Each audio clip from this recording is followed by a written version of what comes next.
구약의 시대는 율법을 지킴으로 말미암아 구원을 받으리라고 이렇게 행위를 많이 강조했던 그런 시대입니다. 그러나 이 구약의 율법 시대가 다 지나가고 예수 그리스도께서 오심으로 말미암아 신약 시대인 은혜의 시대가 열리며, 주님은 대부분 갈릴리의 어부 출신인 그런 사람들로 당신의 제자를 삼고 복음을 전파하셨습니다. 특별히 이들 외에도 사도 바울은 예수 그리스도의 신실한 일꾼으로 힘들고 어려운 복음 전파에 일생을 바쳤는데, 사도 바울은 특별히 이방인의 구원의 목적을 가지고 선교에 힘썼던 사람입니다. 전혀 예수 이름조차도 알지 못하는 그런 이방인들을 찾아 소아시아를 순회하며 복음을 전하다가 폭행을 당하기도 하고, 때로는 감옥에 투옥이 되어서 어려움도 많이 겪었습니다. 사도 바울은 드로아에서 전도하다가 마게도냐 사람의 환상을 보고 즉시 배를 타고 유럽으로 건너가기도 하고, 또 바다 건너 아가야 지방에 있는 고린도와 일루긴까지 3차에 걸쳐 복음 전파의 영역을 점점 넓혀갔습니다. 이렇게 여러 지방을 다니면서 많은 표적과 기사와 능력을 나타내면서 복음 전파에 힘을 썼으나 그것으로 만족하지 아니하고, 4차에는 노마와 지금의 스페인인 그 옛날 스바나까지 복음을 전파하기까지 위해서 생명을 돌아보지 아니하고 전력을 다한 사람이 바로 오늘 이 본문의 주인공인 이 사도 바울입니다. 그런데 이 사도 바울은 이와 같은 복음 전파를 마치 건축자가 집을 세우는 것처럼 비유하여 나무위터 위에 건축하지 않아야 할 때가 있는가 하면 건축해야 할 때가 있다고 상반된 그런 말씀을 함으로 말미암아 우리를 매우 헷갈리게 하고 있습니다. 그러나 그 말씀을 자세히 뜯어보면 이런 상반된 말씀을 한 이유가 어딘가에 있었다고는 사실을 발견하게 됩니다. 오늘 이 말씀을 통해서 무엇 때문에 나무위터 위에 건축해서는 안 될 그런 시대와 같은 시대가 있었는가 하면, 또 나무위터 위에 건축해도 되는 그런 시대가 있는가 하는 이 사실을 잘 깨달아야 되겠습니다. 먼저 나무위터 위에 건축하지 않아야 할 때가 있다 그랬는데, 이 말씀이 어떤 뜻이냐 하는 이야기입니다.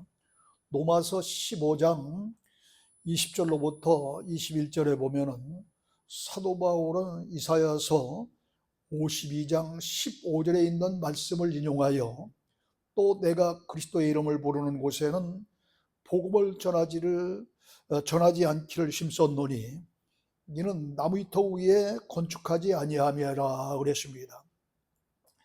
사도 바울은 복음이 이미 전파되어 있는 그러한 죄 이름을 부르는 곳에는 복음을 전파하지 않기로 그렇게 마음먹었다 하는 이야기입니다. 이미 복음이 들어가서 교회가 세워진 곳에는 교회를 세우지 않겠다는 것입니다.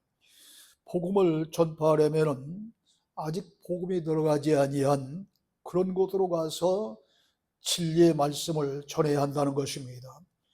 예수 그리스도께서 우리의 죄와 허물을 대신하여 십자가에 몸부려 피 흘려 돌아가신 그런 보혈의 값진 은혜로 말미암아 얻게 되는 것이 구원의 축복인데, 이 말씀을 전하는 것이 곧 복음 전파인 것입니다. 그런데 같은 곳에서 또 다른 사람이 이런 내용으로 복음을 전파한다고 한다면 주님 보시기에도 그렇거니와 세상 사람들이 볼 때도 참 볼썽사나운 일이 됩니다. 여러분 생각해 보세요. 우리 교회가 지금 이 자리에 앉아 있는데 바로 옆에 어떤 교회가 세워진다고 한다면 이게 세상 사람들 올 때 뭐라고 하겠어요? 이게 별로 좋지 않다 이거예요. 이미 우리 교회가 들어서서 이 주위에 복음을 전파할 것인데 왜 굳이 옆에 교회를 세워서 복음을 전파하려 하는 그런 뜻과도 같은 내용이 바로 나무의 터 위에 집을 짓지 않겠다, 건축하지 않겠다 하는 그런 뜻으로 그렇게 사도 바울은 말씀하고 있는 것입니다. 그래서 사도 바울은 그리스도의 이름을 부르는 것에는 복음을 전파하지 않기로 힘썼노니 이는 나무의 터 위에 건축하지 아니함이라 이렇게 말로 이 건축자의 그런 건축물을 짓는 그런 비유의 말씀을 통해서 우리에게 전해주는 말씀입니다. 사도 바울이 복음을 전파하던 시대에는 예수 그리스도께서 십자가에서 흘리신 보혈의 공로로 말미암아 우리가 다 이제 그 사실을 믿을 때에 죄와 허물에서 사함받고 또 구원받는 그런 주님의 사랑을 입고 또 구원의 큰 은총을 받는다고는 이 사실을 전파하는 그런 시대였습니다. 십자가 복음을 뿌리는, 계절로 말하면 씨를 뿌리는 것과 같은 봄과 같은 계절이요 또 그런 시대였다는 이야기입니다. 구속의 은혜를 값없이 베풀어 주시는 은혜의 시대므로 보다 많은 사람들에게 어서 빨리 복음을 이제 전파하고 그 말씀의 씨를 뿌리고 구원의 기쁜 소식을 알리기 위해서 점점 지역을 넓혀 나가야 하는 그런 시대입니다. 그러므로 다른 사람이 복음의 씨를 뿌린 곳에서 머뭇거리면서 또다시 복음을 전할 것이 아니라 아직 복음이 들어가지 아니한 다른 지방으로 가서 복음을 전파해야 할 때가 바로 사도 바울이 복음을 증거하는 초창기 시대였기 때문입니다. 이러한 믿음과 사명에 불타는 분들이 사도 바울 외에 수없는 사람들이 있었기 때문에 또 이들이 그런 이 사명을 가지고 얼마나 그 사명감에 불탔는지 목숨을 두려워하지 아니하고 복음을 전파했기 때문에 오늘날 세계 만방에 복음이 전파된 줄로 믿습니다. 그러나 본문에 보면, 본문을 잘 보세요. 본문에 보면 영다른 얘기를 하고 있어요. 나무의 터 위에 건축할 때가 있다 그랬거든요. 사도 바울은 본문에서 그동안 십자가 복음을 전파하는 시대에 지혜로운 건축자와 같이 터를 닦았다 그랬습니다. 실질적으로 바울은 많은 지방을 순회하며 예수 그리스도의 십자가의 복음을 전파했고 또 이것으로 끝나지 아니하고 국경을 넘어 이방 나라까지 민족의 차별 없이 은혜의 복음을 전파하는 터를 잘 닦았는데 또 수많은 그런 사람들이 이렇게 순교하면서까지 이제 이런 이 복음의 터를 잘 닦아왔다 하는 것입니다. 그런데 본문 10절 보세요.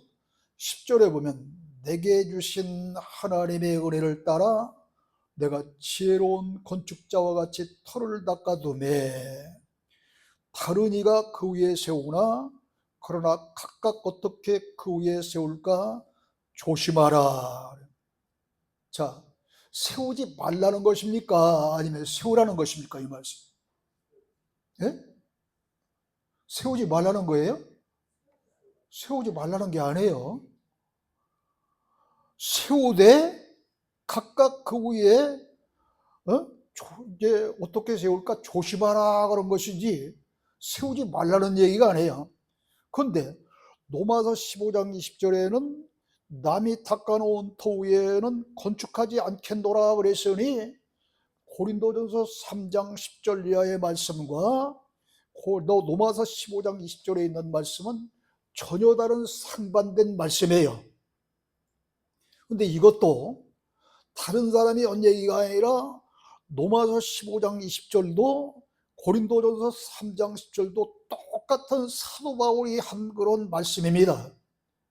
한 사람이 똑같은 입으로 로마서에서는 이제 남이 터 위에 집을 짓지 말라 그랬고, 고린도전서 3장 10절에서는 집을 지키는 이때 조심할지라 이렇게 얘기하고 있거든요. 이걸 어떻게 이해해야 되겠느냐 말이죠. 여기 지혜로운 건축자 그랬어요. 지혜로운 건축자처럼 어떻게 세울지 조심하라 그랬어요. 이 지혜로운 건축자라는 것은 헬라어로 소포스 아르케테크논인데, 바로 이 말에 있던 숙련된 건축자, 그런 뜻을 가지고 있습니다. 숙련된 건축자는 집을 건축할 때에 좋은 터 위에 집을 짓되 좋은 자재를 가지고 기술적으로 친식 기술을 동원해서 이제 어떤 일이 있어도 무너지거나 쓰러지지 아니하는 그런 견고하고 아름다운 집을 짓습니다.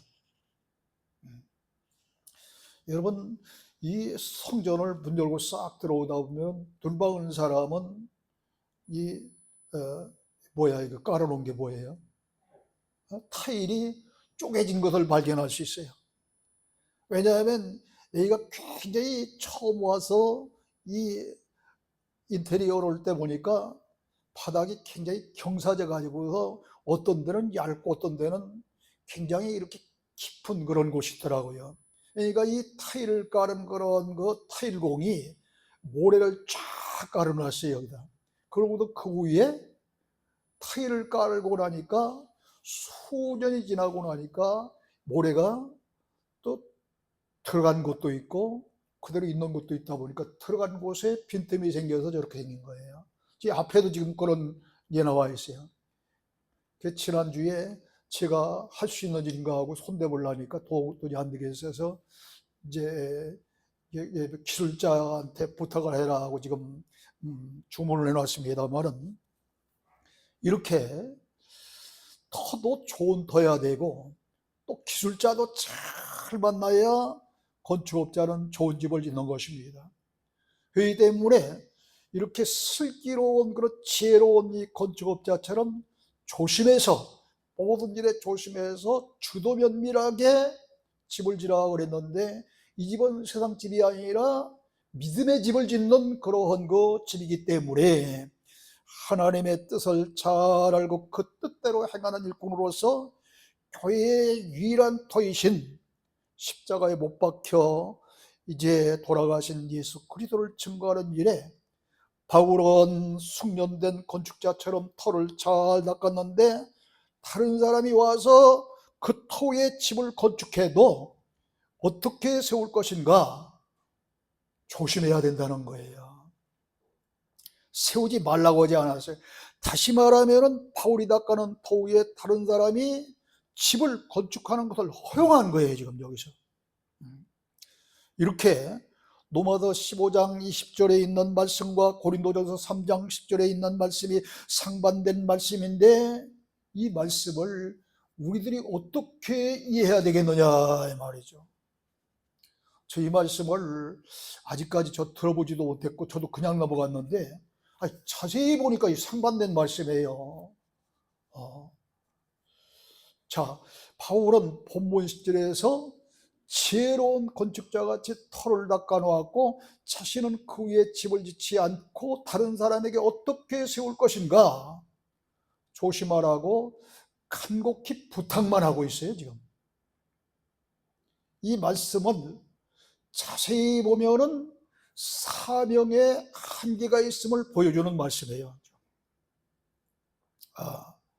십자가 복음을 증거한 사도 바울이나 예수 믿고 구원받으라고 지금까지 교훈의 말씀으로 외쳤던 그러한 그 많은 은혜 시대의 종들은 터닦는 일 외에 다른 사명이 없음을 이 말씀이 증명하고 있습니다.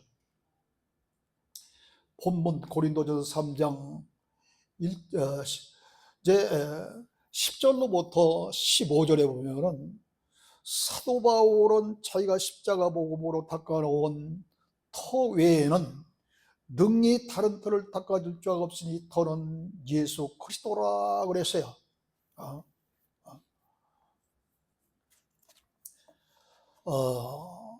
그리고 이 터 위에 집을 세울 때는 어떻게 해요? 각각 조심스럽게 세워야 한다고만 강조하고 있는 것입니다. 이렇게 예수 그리스도를 터로 삼고 완벽한 건축을 하려고 부탁한 내용을 보면 터를 닦는 자와 그 터 위에 건축하는 자는 서로 협력관계이지 터를 닦는 자가 건축까지 하는 것은 아님을 우리는 깨달을 수 있습니다. 여기서. 그렇죠? 그렇잖아요. 자, 그렇다면 본문 12절로 15절에 보면은 여기에 조심스럽게 건축을 하되 재료 이야기를 하고 있어요. 금이나 은이나 보석이나 나무나 풀이나 집이 이런 것으로 집을 지으면은 그 집이 불타지 아니해야만은 집을 지을 때에 수고한 그 공적이 그대로 있고 상을 받으리라 그랬습니다. 자, 그렇다고 한다면은 여기 금이나 은이나 보석은 다 이 쇠붙이에요. 그 다음에 나무나 풀이나 집은 쇠붙이가 아니라 다 풀 종류잖아요. 나무도 사실은 뭐 잘탄. 그래서 크게 금이나 은이나 보석은 불이 나도 불이 잘 타지 않는 그러한 그 불연성 재료다. 그렇게 볼 수 있어요. 그 다음에 나무나 풀이나 집은 불이 나면은 금세 타버릴 수밖에 없는 그런 재료로 이걸 가연성 재료라고 합니다. 그러니까 크게 불이 나면 타 없어질 그런 가연성 재료와 불이 나도 타 없어지지 아니할 불연성 재료로 나눠지는 거예요. 그런데 이게 건축자들은 이렇게 실질적으로 요즘 시멘트로 전부 기초 공사를 하고 지금 전부 쇠붙이로 이렇게 올려가지고 그 위에 건축물을 짓는 그런 공법이 지금 시행되고 있잖아요. 그런데 옛날에는 어땠어요? 전부 나무나 또 뭐 나무까지 또 지붕은 심지어는 본문에 대한 집으로 신형해서 다 덮어져요. 지금도 민속촌에 가면 요인 민속촌에 가면 집으로 이렇게 지붕을 한 그 옛날 집이 그대로 있잖아요. 이때 불나면은 그 옛날 집들은 다 타기 쉬운 집입니다. 그러나 오늘날은 집이 나도 다 타 없어지지는 않아요. 쇠붙이로 진 집이기 때문에. 그런데 여기에 이 집은 건축자들이 집 짓는 이야기를 비유한 이야기고 실질적으로 사도 바울이 이야기한 것은 이런 건축업자의 집이 아닌 믿음의 집인 이 집을 짓는 이야기이기 때문에 실제 금이나 은이나 보석이나 나무나 또 풀이나 집은 아닌 거예요. 그러니까 이 금이나 은이나 보석 같은 이런 불연성 재료인 좋은 그런 집을 져야지 나무나 풀이나 집 같은 그런 것으로 집을 져가지고 불나기 쉬운 것처럼 시껄렁한 그런 믿음 가지고 믿음의 집을 짓지 말라는 이야기지 실제 그런 이야기는 아니다 그런 얘기죠 지금. 근데요 이런 거 말씀하고 좀 결과가 비슷한 이야기가 하는 얘기가 마태복음 7장 24절로부터 27절은 반석 위에 지은 집과 모래 위에 지은 집 이야기가 나옵니다. 이 두 집은요 평소에는 어느 집이 잘 건축된 집인지 잘 몰라요. 그러다가 비가 내리고 창수가 나고 바람이 몰아치면은 무너지는 집이 있는가 하면은 그렇게 비가 오고 바람이 불고 창수가 나도 무너지지 않는 집이 있는데 무너지는 집은 모래 위에 지은 집이고 무너지지 않는 집은 반석 위에 지은 집이다 그랬습니다. 그러면서 더 잘 설명하기를 주님께서 나의 말을 듣고 이대로 행하는 자는 반석 위에 지은 집이고 나의 말을 듣지 아니하고 이렇게 행치 않는 그런 사람 바로 이 모래 위에 지은 집이다. 부연의 설명을 더 하고 있거든요. 그런데 이 반석은 고린도전서 10장 4절에 보면 예수 그리스도라 그랬습니다. 그러므로 본문에서 예수 그리스도가 고린도전서 3장 10절에서요 예수 그리스도가 뭐라고 그랬어요? 터라고 그랬잖아요. 터. 그러므로 예수 그리스도가 터라고 그런 말이나 반석이 마태복음 7장에도 터라고 그런 이야기는 같은 말씀이에요. 반석이나 예수님이나 같은 이야기입니다. 그런데 요한복음 1장 14절에 가면 예수님이 이 세상에 오실 때에 말씀이 육신되어 오신 예수님인데 그분을 보니까 진리와 또 은혜가 충만하더라 그랬습니다. 그렇다고 한다면 예수 그리스도와 반석과 말씀은 동일한 말씀인 줄로 믿으시기를 주님으로 축원합니다. 그렇잖아요? 그런 결과가 나오죠. 자, 그러므로 똑같은 예수 그리스도의 터 위에 건축하지만 고린도전서 3장에서는 어떤 재료로 건축하느냐에 따라서 불심판을 당하느냐 남는 자가 되느냐 판가름 나는다는 말씀이고, 마태복음 7장에서는 좋은 건축 재료로 집을 지어도 집터 선정을 어떻게 하느냐에 따라서 무너질 수도 있고 무너지지 않을 수도 있다는 거예요. 그런데 이 바람이나 피나 창수는 영적으로 환난을 가리키고 있습니다. 그러므로 마지막 환난 때에 이런 불로 타 없어지지 아니하는 그런 건축물, 또 모래에 지치 아니하고 반석 위에 지은 집 같이 우리들이 믿음이 이렇게 견고해야 된다는 거죠. 여러분, 사도시대로부터 2000년이 지난 오늘의 일까지 십자가 복음 위에 이 터는 잘 닦여져 있습니다. 이제 환난 날을 앞에 두고 예수 그리스도의 십자가의 복음 위에 금이나 은이나 보석과 같은 그런 말씀의 재료를 가지고 믿음으로 튼튼하고 견고한 집을 지어 환난 날에도 무너지지 아니하고 불심판 때에도 그대로 남는 자가 되어야 될 줄로 믿으시기를 주님으로 축원합니다. 자, 본문에는 똑같은 터 위에 집을 건축하지만 어떤 재료를 사용하느냐에 따라 결과가 다르다 그래서요 12절에 보니까 건축 재료에는 불에 타지 않는 불연성 재료인 금이나 은이나 보석과 같은 그런 재료가 있는가 하면은 가연성 재료인 나무와 풀과 집이 있다 그랬어요. 근데 이 불연성 재료인 금이나 은이나 보석으로 지은 집은 아름답고 견고한 집으로 아무리 불이 활활 타올라도 그 불구름만 식지 절대 이 금이나 은이나 보석으로 지은 집이 불타 없어지겠어요? 그대로 남게 되는 겁니다. 그러므로 영구적인 그런 집이 됩니다. 그러나 나무나 풀이나 집으로 지은 집은 불이 나면 다 타버릴 일시적인 집이에요. 일시적인 집. 마태복음 7장에서는 비와 바람과 창수를 심판으로, 본문에서는 불을 심판으로 말씀하고 있는 것만이 다릅니다. 은혜의 시대에는 예수 그리스도의 십자가의 터를 닦는 시대요, 지금 이 시대는 앞으로 예수님 때문에, 믿음 때문에 자기의 목숨까지 바친 순교자들이 나의 원한 맺힌 일을 언제 이 원수를 갚아주겠습니까? 하는 그런 날을 신혼의 날이라고 그러는데, 이런 신혼의 날이 가까운 마지막 시대에는 불에 타지 않는 금이나 은이나 보석 같은 재료로 무너지지 않는 믿음의 집을 건축해야 된다는 거예요.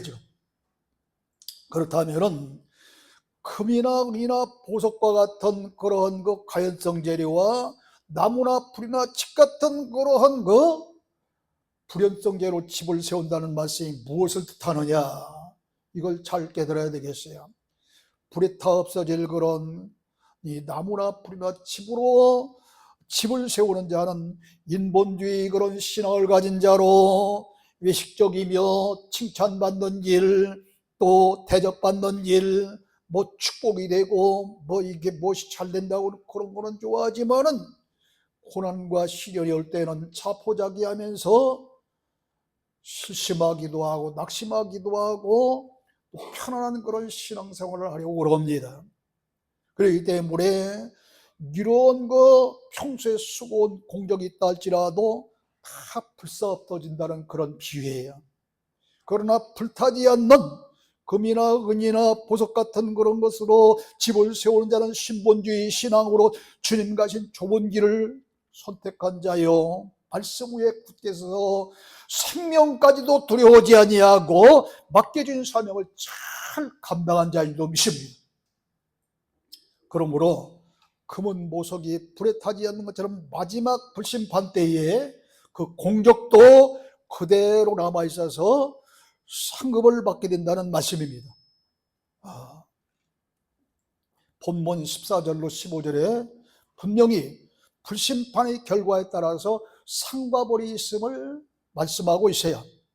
이사야 33장 11절로 12절에도 그 상과 벌이 있음을 예언하고 있습니다. 또 베드로후서 3장 6절로 7절에 보면은 무슨 말씀을 하고 있느냐 하면은 세상은 물이 넘침으로 멸망하였으되, 그 얘기는 뭐냐면 노아 시대 얘기예요. 노아 시대는 물로 심판했잖아. 그러나 이제 하늘과 땅은 동일한 말씀으로, 뭘로? 말씀으로 불사르기 위하여 보호하신 바 되어 경건하지 않은 사람들이 심판과 멸망의 날까지 보존하여 두신 것이라 그랬습니다. 그리고 나가서 베드로후서 이제 3장 12절로 13절에 보면은 하나님의 날이 임하기를 바라고 간절히 사모하라. 그날에 불에 타서 부러지고 물질이 뜨거운 물에 녹으려니와 우리가 누구겠어요? 지난 시간에 이게 좁은 길로 들어가는 사람과 넓은 길로 들어가는 사람과 설교를 할 때 똑같이 좁은 길도 넓은 길도 믿는 사람을 향해서 하는 말씀이지 그동안 알았던 넓은 길은 세상 사람이 아니라고 그랬어요. 이처럼 여기 우리도 좁은 길로 걸어간 신앙이 좋은 신본주의 신앙을 가진 믿음 좋은 금이나 은이나 보석 같은 그런 믿음을 가진 자 얘기지 아무나가 다 안 해요. 여기 우리는 불심판 때에 그대로 보존된다는 겁니다. 놀라운 그런 축복이 이 말씀 속에 기록되어 있어요. 하면서 그의 약속대로 의가 있는 곳은 새 하늘과 새 땅을 바라보게 되리라 그랬습니다. 베드로후서 3장 12절로 13절 여러분이 기록해 놓다 집에 가서 찾아보세요.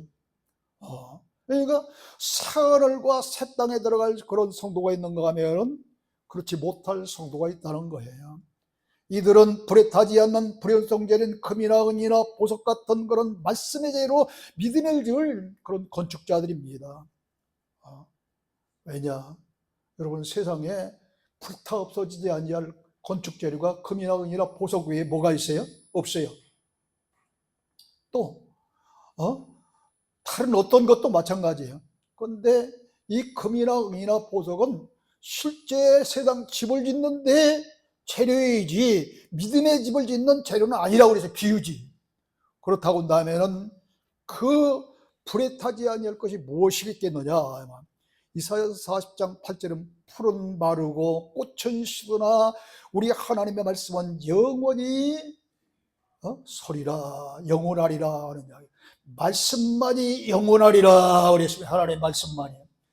불이 타도 타지 아니하고 물이 범람해도 떠나가지 아니하는 것이 하나님의 말씀이라는 거예요. 또 마태복음 15장 9절에 보면 사람의 계명으로 교훈을 삼아 가르치는 자는 주님을 헛되게 경배하는 것이라 그랬으니 말씀 가운데서도 이렇게 교훈의 말씀은 주님을 헛되게 경배하는 그런 그 말씀이기 때문에 이런 지금까지 증거한 그런 교훈의 말씀은 아닌 것임을 깨달을 수 있어요. 그 다음에 히브리서 6장 2절에 보면 교훈의 털을 다시 닦지 말고 완전한 대로 나가라 그렇기 때문에 지금까지 은혜의 시대에 많은 목사님들이 증거했던 그러한 그 말씀이 아닌 것을 성경이 증명하고 있는 줄로 우리들이 깨달아야 됩니다. 자, 이것으로 끝나. 잠언서 19장 27절에 보면 지식의 말씀에서 떠나게 하는 교훈을 듣지 말라 그럽니다. 이 지식의 말씀은 하나님을 아는 지식의 말씀입니다. 이 교훈의 말씀을 듣지 말라고 잠언서에도 히브리서에도 또 이사야서 40장 8절은 이렇게 하나님의 말씀만이 영원한데 이 말씀은 이런 교훈의 말씀이 아님을 말씀하고 있어요. 그렇다면 무슨 말씀이에요? 진리의 말씀인 의의 말씀인 줄로 믿습니다. 이해되시면 아멘. 이해 안 되세요? 다시 묻습니다. 이해되시면 아멘. 이게 우리들은 그래서 이 말씀을 잘 깨닫고 넘어가요. 마지막 때는 대부분 많은 사람들이 지금 이단이 얼마나 잘 되고 있는지 몰라요. 이단이 말씀 가지고 나오잖아. 말씀 가지고 이단 작은 교회 전혀 없습니다.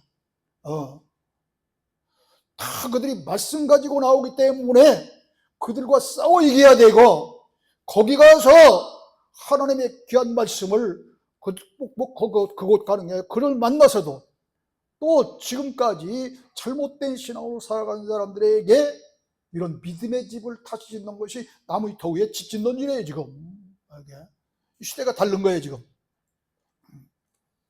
그런 의미에서 불연성 재료 금이나 은이나 보석은 바로 교훈의 말씀이 아닌 진리의 말씀, 의의 말씀이 불연성 재료, 불타도 없어지지 않을 그런 재료인 줄로 믿으시길 주의 축원합니다. 그렇다고 한다면은 자 보세요.